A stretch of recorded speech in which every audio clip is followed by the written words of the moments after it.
شیعہ بھی صحابہ سے نفرت نہیں کرتی، یہ بھی بہت بڑا جھوٹ ہے، یہ بہت بڑا بہتان ہے کہ شیعہ صحابہ سے نفرت کرتے ہیں۔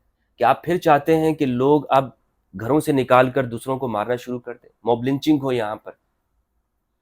یعنی یہ حساس نہیں تھا یہ معاملہ، آپ نے اسے حساس بنایا ہے، آپ نے لوگوں کو اجازت دے دی کہ جناب یہ اتنا بڑا مسئلہ ہے کہ اب دوسروں کو آپ مارا جا سکتا ہے، عمر قید۔ کل کو آپ یہ بل بھی پاس کر دیں گے کہ مولانا فضل الرحمان صاحب کے اوپر تنقید کرنا کفر ہے۔ بسم اللہ والصلاۃ والسلام علی رسول اللہ وآلہ ومن والاه۔ السلام علیکم ورحمۃ اللہ وبرکاتہ۔ امید کرتا ہوں آپ لوگ خیریت سے ہوں گے، اللہ عز و جل آپ سب کو اپنے حفظ و امان میں رکھے۔ سینٹ آف پاکستان میں جب سے توہین صحابہ کا بل منظور ہوا ہے، پاکستان کے مختلف شہروں اور علاقوں کے اندر شیعہ نوجوانوں کے اوپر ایف آئی آر ہو رہی ہیں اور پرچے کاٹے جا رہے ہیں۔ اس بل کے پاس ہونے کے بعد میں نے یہ خدشہ ظاہر کیا تھا کہ اس کا بڑا نشانہ ہمارے ہاں شیعہ آبادی بنے گی، جو کہ بالکل حقیقت بن رہی ہے۔ اور سوشل میڈیا کے اوپر ویڈیوز موجود ہیں جس میں لوگوں نے تھانوں کا گھیراؤ کیا ہے اور یہ مطالبہ کر رہے ہیں کہ فلاں فلاں جگہ کے اوپر فلاں صحابی کی گستاخی ہوئی ہے، لہٰذا اس شخص کے اوپر ایف آئی آر کی جائے۔ ابھی تک یہ بل سینٹ آف پاکستان نے چونکہ منظور کیا ہے، لیکن صدر پاکستان نے اس کے اوپر سائن نہیں کیے ہیں۔ میری صدر پاکستان سے گزارش ہے کہ اس بل کی وجہ سے پاکستان کے اندر شیعہ سنی ہمانگی، harmony, interfaith harmony, intersect harmony کو نقصان پہنچے گا۔ یہاں چونکہ شیعہ سنی آبادی ایک ساتھ رہتے ہیں، باہم کاروبار کرتے ہیں، غم و خوشی میں شریک ہوتے ہیں، آپس کے معاہدات ہیں، اس کو بہت بڑا نقصان پہنچے گا۔ تو لہٰذا اس بل کو منظور نہ کیا جائے، یہ میری اپیل ہے صدر پاکستان سے، کیونکہ اس کا نشانہ عام طور پر بے قصور لوگ بنیں گے۔ اور جس طرح یہ بل ایک معاہدے کی صورت میں مختلف پارٹیوں نے آپس میں کیا ہے، جو کہ مذہب کے نام پر آئے ہیں لیکن ان کا سیاست سے تعلق ہے، وہ الیکشن کے لیے انہوں نے یہ معاہدہ کیا اور اس کو منظور کیا گیا۔ تو لہٰذا ایسا بل کہ جو فرقہ وارانہ بنیادوں کے اوپر ہو اور جس سے پاکستان کے اندر یہاں کی معیشت اور امن و امان کو نقصان پہنچتا ہو، اسے بالکل منظور نہیں ہونا چاہیے۔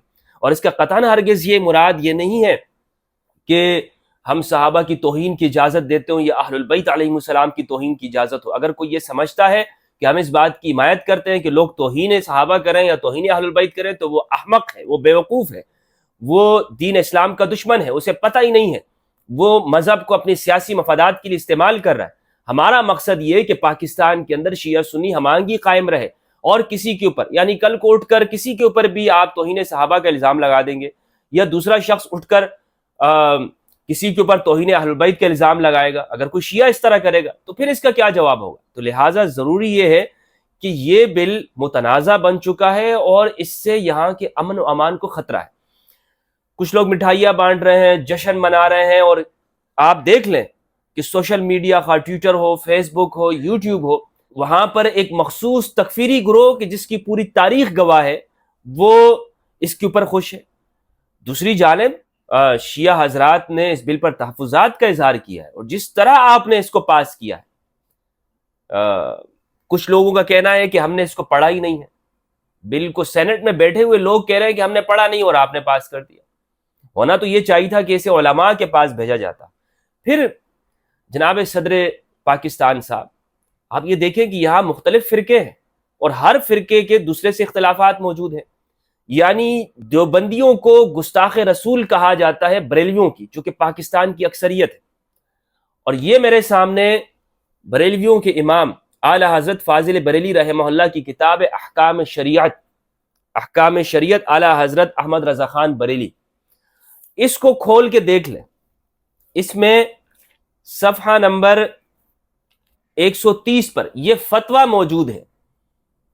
موجود ہے کہ دیوبندی، وہابی، رافضی یہ مرتد ہیں، ان کا ذبیحہ حرام ہے۔ یہ بالکل مرتد ہے، کہتے ہیں مرتدوں میں سب سے بدترین منافق ہے، مرتد منافق ہے، یہی وہ ہے کہ اس کی صحبت 1000 کافر کی صحبت سے زیادہ مضر ہے، کہ یہ مسلمان بن کر کفر سکھاتا ہے۔ خصوصاً وہابیہ، دیوبندیہ، یہ دیوبندیہ جن کی جماعت موجود ہے، سینیٹر مولانا عبدالغفور حیدری صاحب اور مولانا فضل الرحمان صاحب، ان کی جماعت دیوبندی، یہ مرتد ہیں کہ اپنے آپ کو خاص اہل سنت والجماعت کہتے، حنفی کہتے، چشتی نقشبندی بنتے، نماز روزہ ہمارا سا کرتے، ہماری کتابیں پڑھتے پڑھاتے، اللہ اور رسول کو گالیاں دیتے ہیں۔ یہ سب سے بدتر زہر قاتل ہے۔ ہوشیار، خبردار مسلمانوں، اپنا دین و ایمان بچائے ہوئے، عبدہ المذنب احمد رضا عافیہ عنہ۔ اسی طرح پھر آگے صفحہ نمبر 141 پر اعلیٰ حضرت نے لکھا ہے کہ ان کا ذبیحہ بھی حرام ہے، ان کا ذبیحہ یعنی یہ جس جانور کو ذبح کریں وہ بھی حرام ہے۔ تو یہ اعلیٰ حضرت کا فتویٰ بریلویوں کے امام کا دیوبندیوں کے بارے میں موجود ہے۔ اسی طرح دیوبندیوں کے نے جو جواب میں کتاب لکھی المحند علی المفند عقائد علماء اہل سنت، اس میں انہوں نے اپنے عقائد لکھے ہیں اور یہ لکھا ہے کہ بریلویوں کے گمراہی کو واضح کیا ہے۔ تو یہ سب ایک دوسرے کے اوپر گمراہ ہونے کا کہتے ہیں۔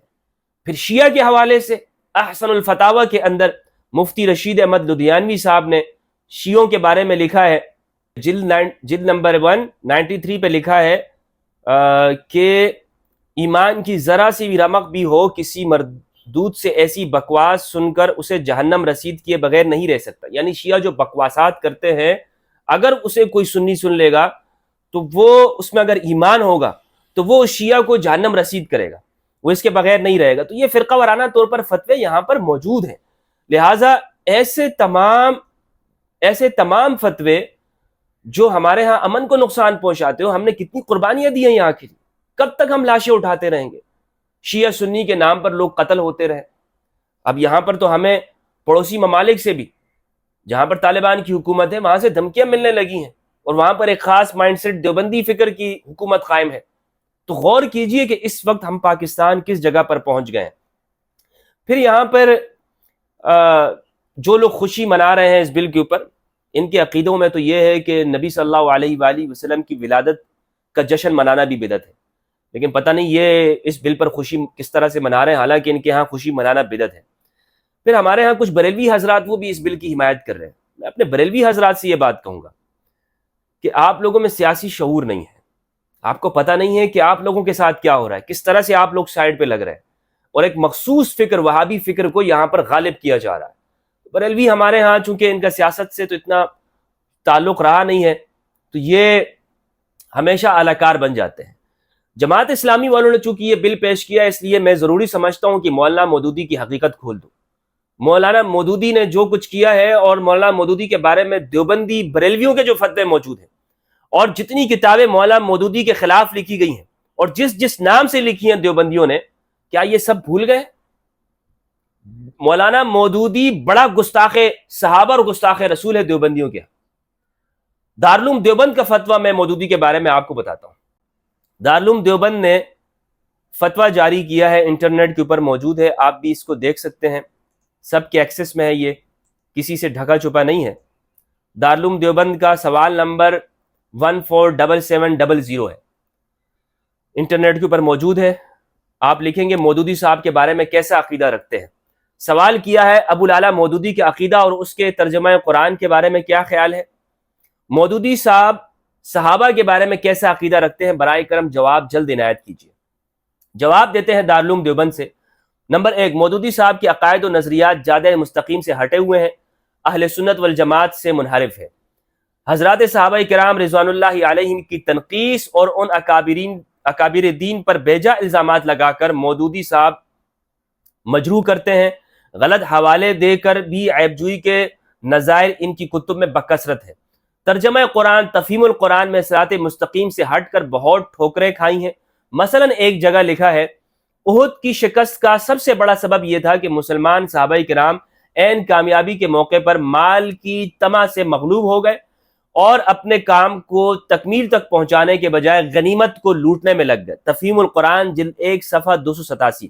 دنیا جانتی ہے کہ طمع کا تعلق دل سے ہوتا ہے، معلوم نہیں اس بنا پر بندہ خدا مودودی صاحب کو صحابہ کرام کے دلوں میں طمع صدیاں گزر جانے کے بعد کس طرح نظر آ گئیں، پھر غنیمت لوٹنے میں لگ گئے۔ یہ انتہائی بھونڈی اور گستاخانہ تعبیر ہے، بلکہ الزام تراشی کے قبیل سے ہے۔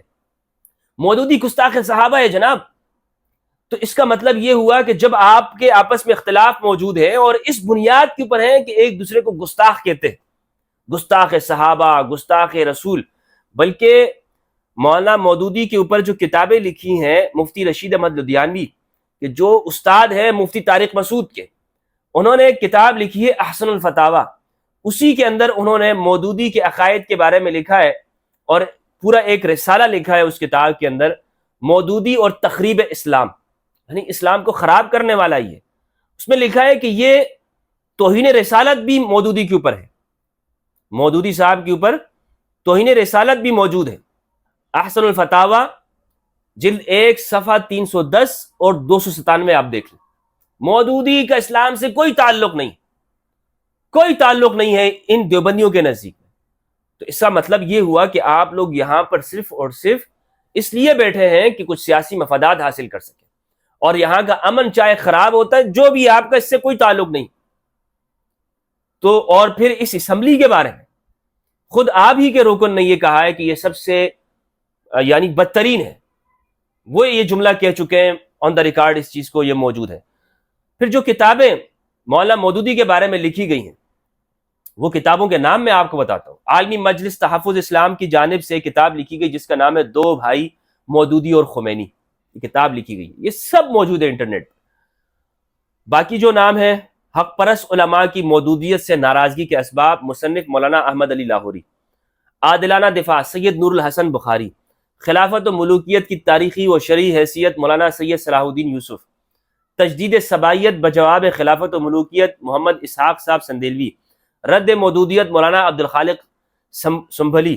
مودودی صاحب اپنے اصلی روپ میں، قاری عبدالحمید. مودودیت اپنی کتابوں کے آئینے میں، مولانا نجم الدین. مودودیت پر ایک نظر، حسان رضا. مودودی اپنے افکار و نظریات کے آئینے میں، مولانا محمد یوسف بن نوری صاحب. مودودی اور تقریب اسلام، مفتی رشید احمد لدھیانوی جو کراچی کے تھے.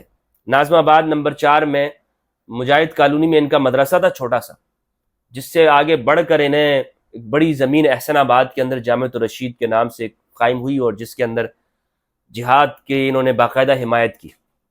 فتنہ مودودیت، شیخ زکریہ کاندلوی. یہ کتابیں ہیں جناب. اس کے علاوہ بھرا پڑا انٹرنیٹ کتابیں، لائبریری میں جائیں آپ کو معلوم ہوگی کہ مودودی کے بارے میں ان کے کیا عقائد ہیں. پھر میں نے آپ کو بتایا کہ بریلویوں نے دیوبندیوں کے بارے میں جو فتوے دیے ہیں، دیوبندیوں نے جو بریلویوں کے بارے میں. تو اس طرح تو ہر ایک گستاخ صحابہ اور گستاخ رسول. پھر یہ قانون، نہ اس میں توہین کی تعریف واضح ہے کہ توہین کس چیز کو کہتے ہیں، آپ کی نظر میں توہین کیا ہے. آپ کو تو حق نہیں ہے کہ آپ توہین کی ڈیفینیشن بھی کریں. حق صرف اور صرف یہاں امت کی اجتماعیت کو ہے کہ ملکی سالمیت کے لیے نظریاتی کونسل کے اندر یہ کیس جائے، وہاں پر توہین کی ڈیفینیشن ہو کہ توہین کب ہوگی.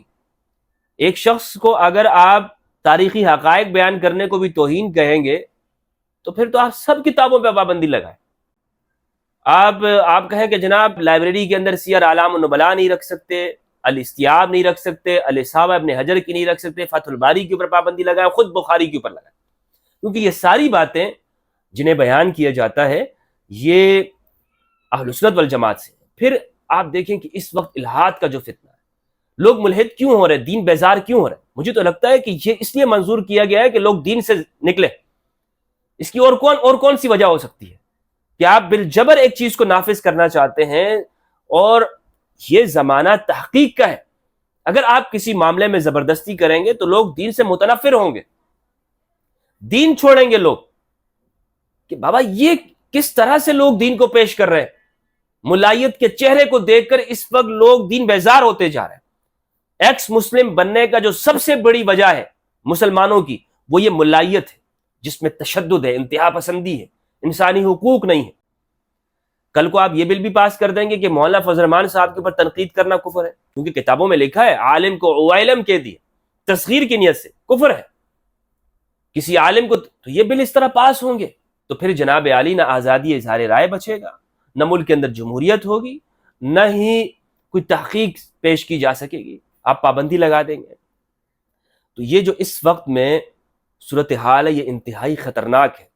شیعہ نوجوانوں کو پر ایف آئی آر ہو رہی ہے، اور جس طرح سے لوگ نکل رہے ہیں اور مظاہرے ہو رہے ہیں، اور ایک خاص طبقہ اس پر خوشی کا اظہار کر رہا ہے. ان کے کیا آپ بھول گئے ہیں کہ ایک ٹولہ تھا پاکستان میں کہ جو چن چن کر شیعہ لوگوں کو مارتا تھا. ہمیں تو یاد ہے، اخباروں کی زینت بنے ہوئے، اور وہ ایک جھنگوی گروپ تھا، ریاض بصرہ، یہ بڑے بڑے نام ہیں جو مارتے تھے لوگوں کو. کیا آپ پھر چاہتے ہیں کہ لوگ اب گھروں سے نکال کر دوسروں کو مارنا شروع کر دیں، موب لنچنگ ہو یہاں پر؟ یعنی یہ حساس نہیں تھا یہ معاملہ، آپ نے اسے حساس بنایا ہے. آپ نے لوگوں کو اجازت دے دی کہ جناب یہ اتنا بڑا مسئلہ ہے کہ اب دوسروں کو اب مارا جا سکتا ہے، عمر قید اگر عدالت نہیں کرے گی. جس طرح کہ توہین رسالت کا قانون موجود ہے، تو لوگ کیا صفائی پیش کرتے ہیں، جناب عدالت سے کیس سزا نہیں ہو رہی تھی اس لیے ہم نے یہ کام کر دی. اگر اس پر عمل نہیں ہوگا اور یہاں پر قوانین پر اکثر عمل نہیں ہوتا تو پھر اس کا نتیجہ یہی نکلے گا کہ لوگ کسی کو بھی مار دیں گے، اس کے اوپر حملہ کریں گے اور اس کو قتل کر دیں گے. تو یہ اس کے اوپر اعتراضات ہیں. یہ صرف اس بنیاد پر نہیں ہے کہ جناب ہمیں کوئی صحابہ سے کوئی الیاذ باللہ کو چڑ ہے یا کسی اور کو یا شیعہ کو. شیعہ بھی صحابہ سے نفرت نہیں کرتی. یہ بھی بہت بڑا جھوٹ ہے، یہ بہت بڑا بہتان ہے کہ شیعہ صحابہ سے نفرت کرتے ہیں. یہ جس نے بھی بولا ہے جھوٹ بولا ہے، من گڑت بات ہے کہ شیعہ جو ہے وہ صحابہ سے چڑھتے ہیں. شیعہ صحابہ سے نہیں چڑھتے. ہاں ان لوگوں سے چڑھتے ہیں جنہوں نے اہل البیت علیہم السلام پر ظلم کیا، وہ خواہ وہ کسی شکل کے اندر، خواہ ان کو آپ کتنا ہی بڑا مانیں، لیکن شیعہ اس کو ماننے کو تیار نہیں ہے. تو کیا آپ زبردستی احترام کروائیں گے؟ آپ زبردستی کہیں گے کہ جناب آپ ان کا بھی احترام کریں؟ عمر بن سعد کو رضی اللہ عنہ کہنے کی آوازیں شروع ہو گئی ہیں. ہم ایسے شخص کو صحابی نہیں مان سکتے کہ جس نے امام حسین کو شہید کیا، جو امام حسین علیہ السلام کے خون سے جس کے ہاتھ رنگے ہوں. یزید کو رضی اللہ عنہ کہنے کے اوپر یہاں پہ فتوے موجود ہیں. تو کیا ہم یزید کو بھی رضی اللہ عنہ کہتے ہیں؟ عمر بن سعد اللعین کو بھی ہم رضی اللہ عنہ کہتے ہیں؟ نہیں جناب، وہ صحابی کا بیٹا، اس لیے آپ اپنی زبانیں خاموش رکھیں. یہ مطالبے آپ ہم سے نہیں کر سکتے. ہم کل بھی کہتے تھے کہ جس نے اہل البیت کو دکھ دیا، یزید لعین ہے، مردود ہے، لعین ہے. اور عمر بن سعد خواب اس کو کچھ بھی کہیں، لیکن چونکہ اس کے ہاتھ امام حسین علیہ السلام کے خون سے رنگین ہے اس لیے ہم اس کو لعنتی کہتے ہیں. اس بنیاد پر اگر آپ کسی کو یہ کہیں گے کہ جناب اس نے توہین صحابہ کیے، کہتے رہیں آپ. تو یہ میری گزارش ہے، ایک سنی اسکالر ہونے کی حیثیت سے میرا تعلق اہل سنت والجماعت سے. میں کبھی بھی شیعہ فرد نہیں رہا ہوں اور نہ مجھے شیعہ کے رسم و رواج کا علم ہے. اہل سنت والجماعت کا ایک ذمہ دار فرد ہونے کی حیثیت سے میری یہ گزارش ہے کہ اس قانون کو منظور نہ کیا جائے. اس کا نشانہ یہاں کا امن بن رہا ہے، یہاں کا امن خراب ہوگا اور شیعہ سنی لڑائیاں ہوں گی. اس کا فائدہ ملک پاکستان کے لیے نہیں ہے. آپ کو سیاسی فائدہ ہو سکتا ہے لیکن پاکستان کے اداروں کو، ملک پاکستان کی سالمیت کو خطرہ ہے اس سے. بہت بہت شکریہ. السلام علیکم ورحمۃ اللہ.